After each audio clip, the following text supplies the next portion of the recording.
Hello everyone, every page tells a new story. Welcome to the world of endless animation. The cartoon starts in San Francisco, in a warehouse where illegal robot wars take place. And there is a person named Yama who is controlled by his robot. No one is able to defeat him, and he wins using the girl's robot who challenges him, taking all her money until Hiro appears to challenge him. Yama doesn't believe that in the end times he will play against a small child, but Hiro takes out his money and agrees to the challenge. The fight begins, and Hiro wins the first round with his robot, breaking Yama's robot into 3 pieces. However, Hiro is not satisfied and tells him that he wants to challenge him to another round. Yama agrees when he sees the money Hiro bet, and in the second round, Hiro activates his robot, grabs Yama's robot, and completely destroys it. At that moment, Yama gets angry because he lost, and on top of that, he lost to a small child and not a strong competitor. He gathers his men and they surround Hiro to teach him a lesson and retrieve the money they lost. But his brother Tadashi quickly comes with his scarecrow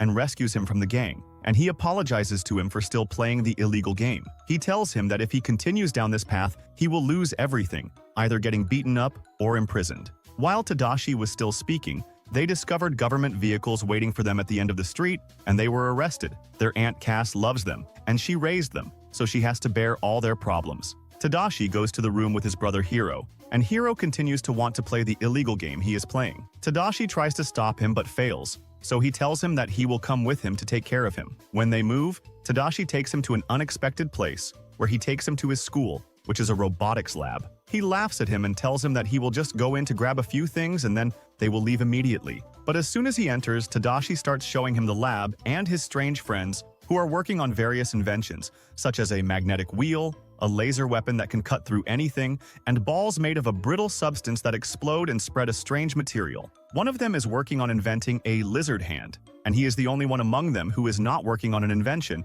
but he has a passion for science and is trying with honey lemon to invent something that turns him into a lizard. Hiro is very amazed by what he sees, wonders about their amazing invention, and feels interested in learning about robotics. But he gets lost in the illegal robot wars. In the end, Tadashi takes Hiro to rest and shows him the robot he was working on, named Baymax. And when it is activated, it greets Hiro and scans his entire body to identify the injured parts and treat them. This invention is considered the solution that Tadashi loves, which enables him to help many people. Hiro leaves Tadashi's office carrying his robot named Mike, and on his way, he meets Dr. Callahan, who originally invented the material Hiro used to build his robot. At that moment, Hiro stands with Dr. Callahan, astonished, and Tadashi steps out to say to him that Hiro only likes robot battles. But Hiro feels annoyed by Tadashi's words because he wants to join this school as soon as possible. When they get there, Tadashi says to his brother Hiro that he'll help him get into the school. All he has to do is invent something exciting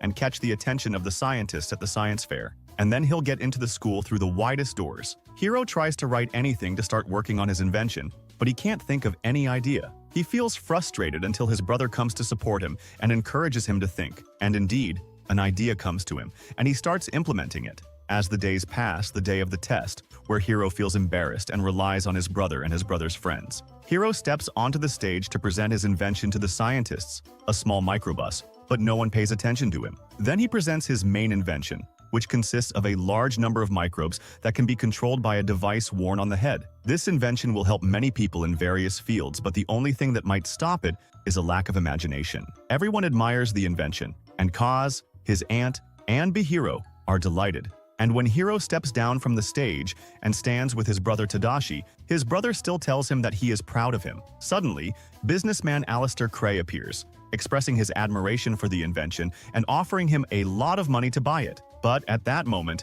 Callahan warns Hiro and tells him that Cray only cares about financial gain, and if he were in his place, he wouldn't sell his invention. Hiro follows Callahan and his brother's advice and rejects the tempting offer from Cray, then goes out with his brother and feels happy. But suddenly they hear an explosion and discover that the school is on fire. Tadashi realizes that Dr. Callahan is still inside the school, so he rushes to prevent any harm, but when he enters the school, it explodes and kills Tadashi. Hiro feels shocked and takes his brother's dog, then returns home to receive condolences. Days pass, and Hiro is seen in his office not wanting to go to school or talk to anyone. His aunt Cass enters the room and tries to pull him out of his bad state, urging him to go to the school he had dreamed of joining. After she leaves him, he opens his device to find that Tadashi's friends have sent him a video greeting him, but he quickly closes the video and is unable to finish it. Hiro goes out in an attempt to treat his injury using Baymax, but at first, he refuses and tells him he is fine, but he continues to feel the pain. He is surprised when he sees Baymax running quickly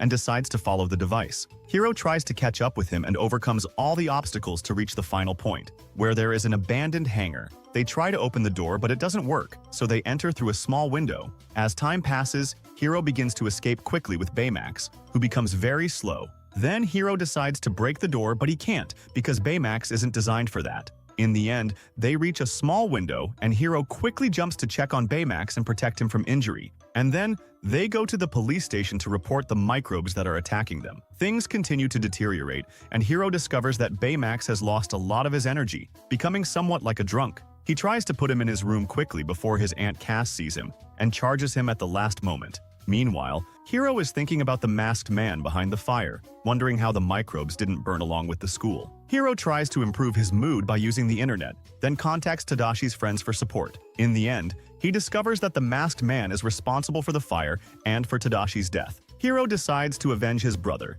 and he takes Baymax to the workshop to enhance him and make him capable of fighting. He equips him with new combat techniques and creates a strong armor to protect him, gathers all these modifications into a single chip, and adds a picture of his brother Tadashi. Hiro heads back to the abandoned warehouse that contained the microbes, while a strange car follows closely behind them. And Hiro, who doesn't talk to anyone in the warehouse, as he walks behind the microbes with him. The microbus takes him to the ocean, where the masked man emerges from the middle of the ocean carrying a strange figure. But the car that was monitoring them intervenes, and from it emerge Tadashi's friends, who came based on Baymax's call to them. Hiro tries to get rid of them by any means, but the masked man reaches them and decides to eliminate them all. Baymax steps out to confront them, but he is thrown away, and they all quickly run to the car, with Baymax on top of it. Gogo drives, realizing that she and the boy cannot escape from the masked man, so she decides to drive the car herself with professionalism, so they can escape.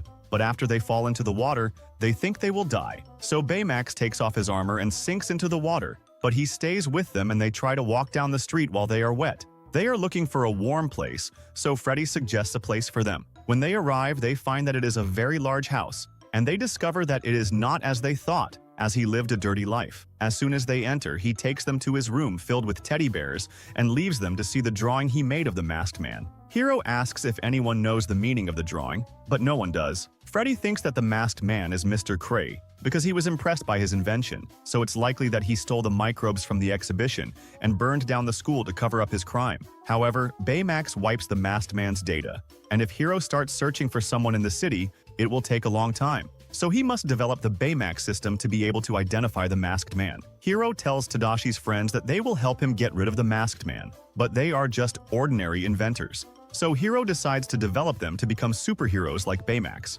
He starts developing each of them in a field they love. For example, Gogo makes a suit equipped with electromagnetic wheels. Sabi gets a suit that allows him to use cutting rays, while Honey Lemon is given the ability to throw gel balls to immobilize enemies. As for Freddy, he finally achieves his dream, as he has designed a lizard suit capable of spitting fire. Meanwhile, Hiro develops Baymax, giving him a strong armor capable of resisting destruction. Finally, Hiro presents his great achievement to the rest of the team. Baymax becomes capable of launching rocket punches and flying. Hiro rides on Baymax to show them the flying feature, but Baymax doesn't fly well at first, and they make mistakes several times. But with some guidance from Hiro, they manage to fly well, and they continue flying together, enjoying the sunset view. Later, Baymax scans the entire city until he discovers the location of the person who matches the description of the masked man.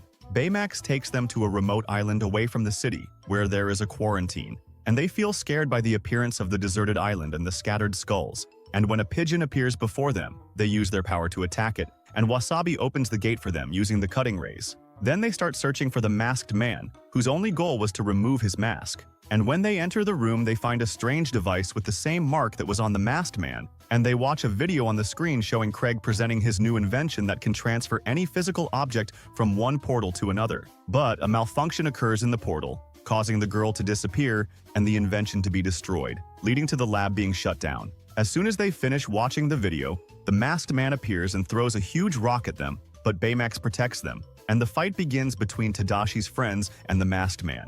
Their goal is to remove the mask only to disable the control of the microbots and to find out who is behind the mask. But they discover that despite having developed their strength, they lack experience in combat and teamwork. So, Hiro enters with Baymax and is actually able to take the mask off the masked man, but the surprise is that the masked man is Dr. Callahan, and when Hiro tells him that he was supposed to be dead, Dr. Callahan replies that he used the microbots and escaped from the school. And when Hiro tells him that Tadashi went in to save him and died, Callahan replies, "That was my mistake, not yours." Here, Hiro gets angry and asks Baymax to destroy Dr. Callahan, but Baymax is not designed for killing. So Hiro removes the chip from Baymax to be able to take revenge on Dr. Callahan, and he actually attacks him. But Tadashi's friends intervene and try to stop Baymax by any means. So, Dr. Callahan takes advantage of the situation, removes his mask, and quickly escapes using the microbots. And when Baymax tries to stop him, Honey Lemon quickly intervenes and retrieves the chip, and Baymax returns to his good nature. Then Hiro tells them that they were only helping him to find out who the masked man is. Hiro feels annoyed with them and takes Baymax to the warehouse to fix the scanning device. After he repairs it, Hiro tries to extract Tadashi's good chip, but Baymax does not comply, causing Hiro to feel devastated by what happened to his brother, and the desire for revenge grows in his heart. But Baymax calms him down and tells him that his brother Tadashi is still alive within him. Suddenly, a video of Tadashi appears, showing his multiple attempts to invent Baymax, and in the 84th attempt, he finally succeeds in creating his invention. And when Hiro sees his brother in the video, he calms down and thanks Baymax, then goes to Tadashi's friends and hugs them, saying that they are by his side. Then they want to know the reason why Dr. Callahan is doing this, so they watch the video they were following, and it was written that the girl who was in the experiment is Dr. Callahan's daughter, and that he is doing all this as revenge against Mr. Cray. At that time, Mr. Cry had held a press conference in front of his company, and Dr. Callahan attended and confirmed from the beginning that the device had a problem and insisted on completing the experiment. Then, Dr. Callahan activated the device and said to him he'll free him from everything he had done in his life, and indeed, the portal began to pull the company and anything standing in its way. At that moment, Mr. Cry tries to calm the situation and convinces him that his daughter volunteered. But Dr. Callahan is busy and sees nothing until Hiro and his friends arrive. He says to them, "You have it, Doctor," and Dr. Callahan tries to silence him, saying, "My daughter is dead. I want my daughter back. You don't feel anything." But they realize that the desire for revenge is consuming him and that they must stop him before he regrets it. The fight begins between them and Dr. Callahan until they reach a critical point where they were on the verge of death. Then Hiro says, "Think outside the box." And indeed, they think outside the box and manage to get themselves out of the predicament they were in. Then Baymax quickly goes to save Hiro and returns again to confront Dr. Callahan, who had reached the peak of his anger, chasing after Hiro to eliminate him. But the microbots run out, so Hiro removes the mask from Dr. Callahan's face, and he falls, becoming powerless. And when Hiro decides to leave, the portal remains open, so Baymax senses it and goes inside the portal to find Dr. Callahan's daughter. Hiro and Baymax run after her to rescue her, and they find the spaceship and take it with them. But a huge figure appears and collides with Baymax, breaking his armor, and says to Hiro that he can't. Hiro feels sad for him and says, "Stay with me." But Baymax knows that his end has come, so he uses his last strength to get Hiro to safety and dies while inside the portal. Then Dr. Callahan's daughter is rescued, and Dr. Callahan himself is arrested. Hiro lives with Tadashi's owners, and one day, he discovers that Tadashi's chip is in Baymax's grasp, and he chooses it again. Make sure to subscribe and hit the bell icon, so you never miss out on the fun. Get ready to relive your favorite cartoons and discover new ones with us.